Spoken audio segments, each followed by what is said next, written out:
அரவிந்தின் அப்பா சொன்ன வார்த்தைகள் அவன் மனதில் புதிய மாற்றத்தை உண்டாக்கியது. அரவிந்தின் அப்பா அவனிடத்தில் அப்படி என்ன சொன்னார்?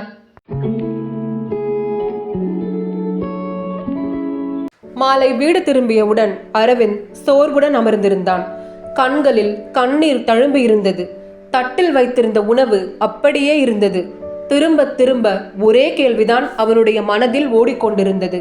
அப்பாவுக்கு என் மேல் அப்படி என்ன கோபம்? என்னை ஏன் இப்படி துன்பப்படுத்துகிறார்? அந்த நேரம் மெதுவாக ஒரு கரம் அவன் தோளை தொட்டது. அரவிந்த் திரும்பி பார்த்தான். சுவாமிநாதன் மௌனமாக நின்றிருந்தார். அப்பா, உங்களுக்கு என் மேல் அப்படி என்ன கோபம்? நான் கேட்டது ஒரு சிறு உதவிதானே. ஏன் என்னை மனதளவில் இப்படி காயப்படுத்துகிறீர்கள்? சுவாமிநாதன் அமைதியாக சொன்னார்.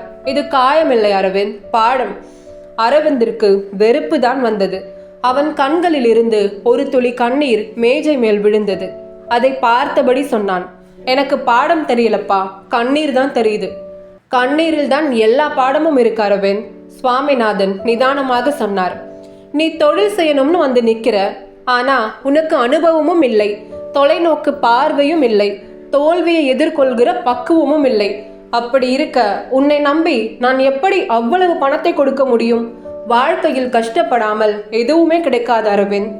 உன் தட்டில் இருக்கும் உணவை பார். இந்த நெல் முதலில் வெயிலிலும் மழையிலும் வளர்கிறது, பிறகு அறுவடை செய்யப்படுகிறது, போரடிக்கப்படுகிறது, ஆலையில் தோல் நீக்கப்படுகிறது, பிறகு நெருப்பில் வெந்து நமக்கு உணவாகிறது.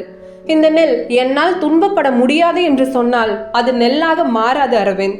சாதாரண புல்லாகவே இருந்து வற்றி சருகாகிவிடும். நமக்கும் உணவு கிடைக்காது. அரவிந்திற்கு அவர் வார்த்தையின் ஆழம் புரிய தொடங்கியது.